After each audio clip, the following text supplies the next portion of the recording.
สวัสดีครับวันนี้เช้าวันอังคารนะฮะ27นะฮะมาดูช่าง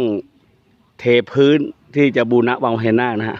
หลังจากเมื่อ2-3 วันก่อนนะฮะเราเอาหินเอาดินมาเทแล้วปรับพื้นแล้วนะฮะเมื่อวานช่างก็มาเจียเพื่อจะเทวันนี้ได้เทนะฮะขออนุญาตดูนิดนึงนะวันนี้วังพญานาคสดชื่นนะฮะมีน้ำฝนตกมาทำให้เขียวขึ้นเยอะนะฮะนี่นะฮะสวยงามมากขออนุญาตดูช่างนิดนึงนี่ช่างกำลังผสมปูนฮะอันนี้ปูนตาอะไรเนี่ยช่างฮะดอกบัวไงมันจะแห้งเร็วหรือมันยังไงหรือมันจะฮะอ๋อเหรอนี่นาดินเริ่มเทไปได้หน่อยแล้วนี่เมื่อวานฝนก็ตกลงมาแกล้งนิดนึงนะ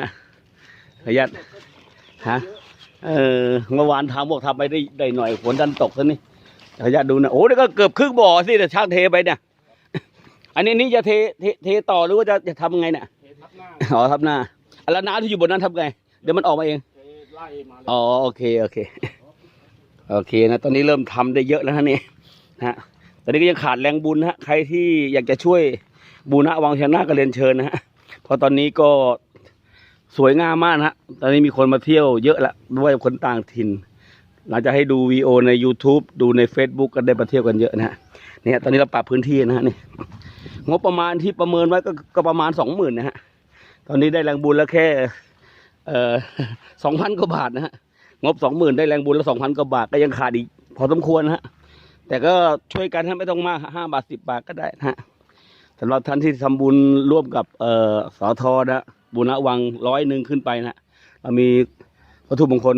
แจกให้นะเนื่องจากว่าหลวงปู่วังสำนักสงฆ์นะท่านมอบมาให้นะสงฆ์ท่านมอบมาให้ที่สระแก้วนะสำนักสงฆ์ถ้ำเพชรโพไซนะท่านมอบมาให้กล่องหนึ่งกล่องใหญ่ๆนะก็นำมาแจกสายบุญนะฮะท่านเป็นเจ้าคณะอยู่ที่สำนักสงฆ์ถ้ำเพชรโพไซสระแก้วนะฮะแต่จริงท่านเป็นคนตาคลีนะฮะ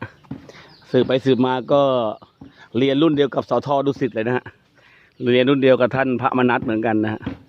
พระหนิงรุ่นเดียวกันครับป.7 รุ่นสุดท้ายที่วัดสว่างนะฮะท่านก็เลยมาช่วยสท.อีกแรงหนึ่งฮะก็เรียนเชิญฮะนี่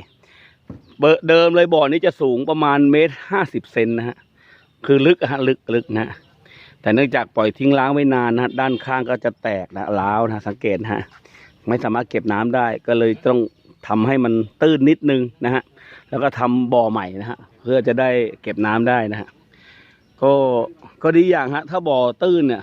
เด็กตกไปหรืออะไรตกไปก็จะไม่เป็นอันตรายนะฮะเพราะเมื่อก่อนนี่ลูกแมวลูกไก่ตกลงไปก็จะตายนะฮะเพราะมันสูงมากขึ้นไม่ได้เนี่ยช่างเริ่มเทนะฮะเนี่ยเมื่อวานบอกช่างเทไปรอบนึงแล้วฮะปรากฏว่าเจอฝน ฝนมันเจาะแจ๊ะไปสักหน่อย วันนี้คงจะเจอเปล่าไม่รู้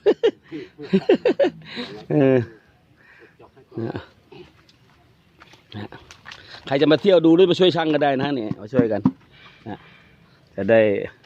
เสร็จไวๆแล้วมันเป็นกำลังใจเอาน้ำเอานมมาให้ช่างก็ได้ ช่างจะได้มีแรงเยอะขึ้น2 เท่า เนี่ยสวยงามนะ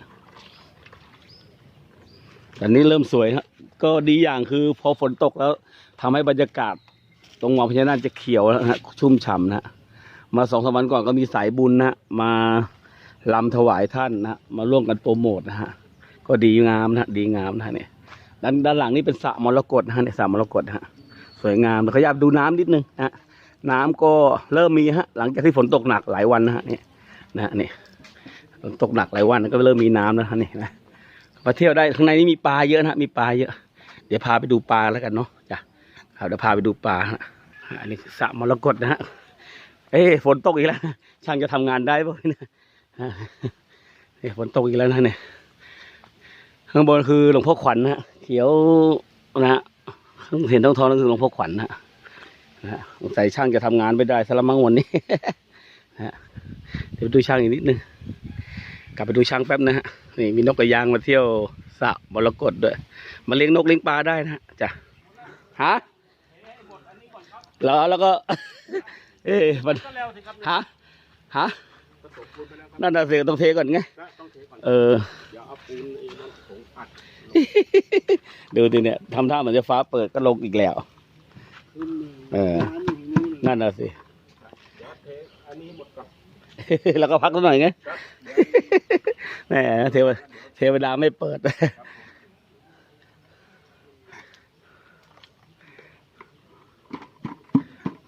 สวยงามนะสวยงาม ก็ดีอย่างคือว่าถ้ามันเก็บน้ำได้ก็จะทำให้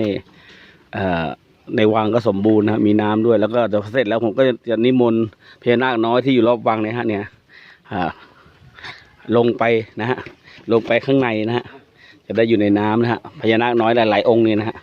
เนี่ยที่นิมนต์ไปนะฮะเนี่ยนี่พญานาคน้อย นี่พญานาคใหญ่ก็จะนิมนต์ลงไปด้วยนะฮะใครที่จะมีพญานาคมาถวายวังก็เรียนเชิญนะฮะ